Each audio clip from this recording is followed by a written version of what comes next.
Welcome to Webline. चू Hwan का हाथ पकड़कर उसे अंदर ले जाता है। वो कहता है कि बैठो, हमें बात करनी पड़ेगी। तो वो चुपचाप बैठ जाती है। वो उससे सीरियस होकर पूछता है कि क्या तुम सच में उस लड़के से शादी करना चाहती हो? तो वो कहती है कि हाँ। चू कहता है कि क्या बात कर रही हो?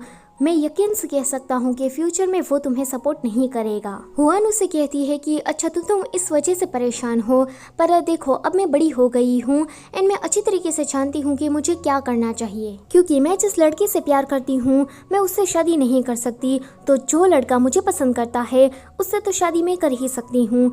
जो कहता है कि अच्छा तो तुम उसे पसंद करती हो? तो हुआन कहती है कि तुम ये बात अच्छी तरीके से जानते हो कि मैं किसे पसंद करती हूँ। ये सुनकर जो अपनी नजरें हटा लेता है तो हुआन उसके करीब जाकर उसे किस करने की ट्राई करती है, पर चू उसे दूर हटा देता है। थोड़ी देर की शांति के बाद हुआन कहती है कि तुम्हें पता है क्या, इस दुनिया में कम ही ऐसे लोग हैं जिन्हें अपना प्यार मिलता है। दोनों की ही तरफ से सेम फीलिंग होती है। भले ही आज मैं उसे प्यार नहीं करती हूँ, उसे पसंद नहीं करती हूँ, पर शादी के बाद तो प्यार हो ही जाएगा एंड एक दिन मैं तुम्हें भी भूल जाऊंगी। इतना कहते ही वो वहाँ से चली जाती है, पर कमरे में आकर बहुत ही ज्यादा रोती है। मुजन का उसे कॉल आता है। उसे रोते हुए देखकर मुजन कहता है कि तुम्हें क्या हुआ है? तो वो कहती है कि उसने मुझे धक्का दे दिया। वो पक्का मुझसे नफरत ही करता है। कुछ दिनों के लिए मैं बस कमरे में ही रहना चाहती हूँ, तो तुम बाहर के मामले संभाल लेना। तो मुचन कहता है कि ओके। अगले दिन चू अपने दोस्त तांग से बातें कर रहा होता है। तांग उसे कहता है कि तुमने मुझे उस मुचन के बारे में पता लगाने को कहा था ना, पर वो तो किसी दूसरी लड़की के साथ है। यह सुनकर चू को आता है गुस्सा एंड वो मुचेन के पास जाने लगता है। यहाँ पर मुचेन किसी लड़की को कन्फेस कर रहा होता है, पर वो लड़की उसका प्यार एक्सेप्ट ही नहीं कर रही होती। वहाँ पर चू आता है एंड मुचेन को बहुत ही ज्यादा मारता है। अगले दिन 12 बजे हुआन जब उठती है तो वो देखती है कि उसे मुचेन के बहुत सारे मैसेज आए हैं।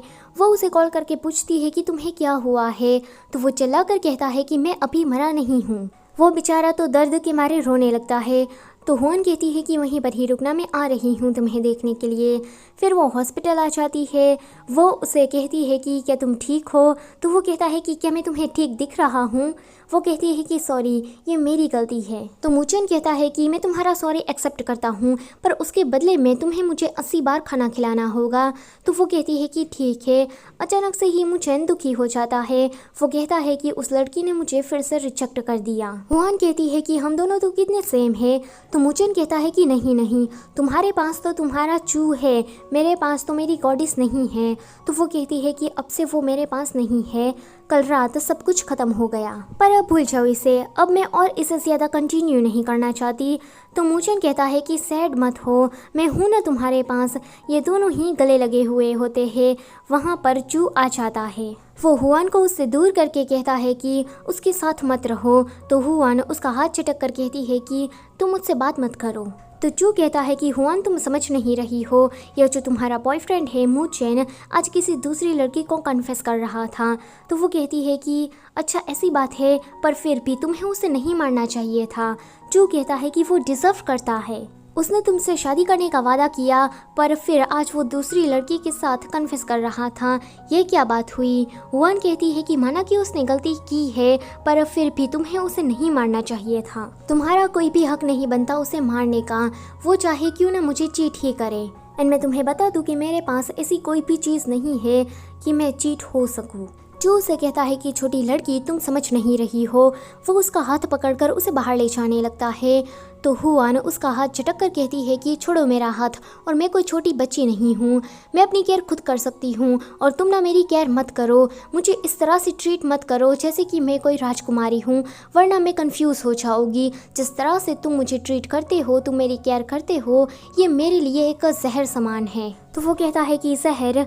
तो हुआन कहती है कि हाँ जहर, मैं तुम्हें भूलने की ट्राई करती हूँ, पर तुम जिस तरह से मेरी केयर करते हो तो तुम्हें भूलना और भी मुश्किल हो जाता है। मुचेन हुआन का हाथ पकड़कर उसे शांत कराने लगता है। वो रो रही थी इसीलिए। फिर हम चू को देखते हैं।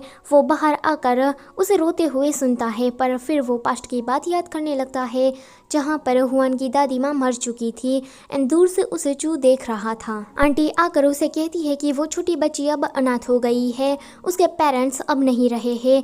यह जानकर चू को काफ़ी बुरा लगता है।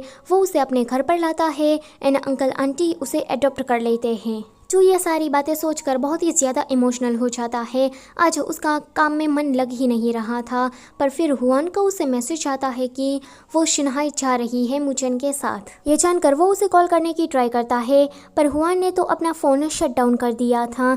यहाँ पर मुचेन उसे कहता है कि तुम्हें अच्छी तरीके से उसे एक बार गुड बाय कह देना चाहिए, तो वो कहती है कि नहीं, इसकी ज़रूरत नहीं है। सो ये वाला पार्ट होता है यहीं पर ही ख़त्म। Don't forget to like, share and subscribe. Thank you for watching.